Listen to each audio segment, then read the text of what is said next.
নিজেকে সময় দাও, নিজের কর্ম নিয়ে ব্যস্ত থাকো, কারণ এই পৃথিবীতে সবাই তোমার ফলাফল দেখবে, সংগ্রামটা নয়। তুমি যখন চুপচাপ নিজের লক্ষ্য নিয়ে কাজ করবে, তখন অনেকেই বলবে এতে কিছু হবে না। কিন্তু মনে রেখো, বীজ যখন মাটির নিচে থাকে তখন কেউ তার অস্তিত্ব দেখে না, কিন্তু সময় হলে ঠিকই সে গাছ হয়ে দাঁড়ায়। অন্যের জীবনের সাথে নিজের জীবন তুলনা করে সময় নষ্ট করো না। কারো সাফল্য আজ এসেছে, তোমারটা আসবে আগামীকাল। শুধু থেমে যেও না, নিজেকে গড়তে সময় লাগে, ধৈর্য লাগে, আর লাগে নীরব পরিশ্রম।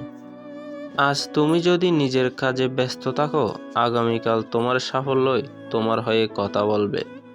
তাই নিজেকে সময় দাও আর নিজের স্বপ্নের জন্য কাজ করে যাও।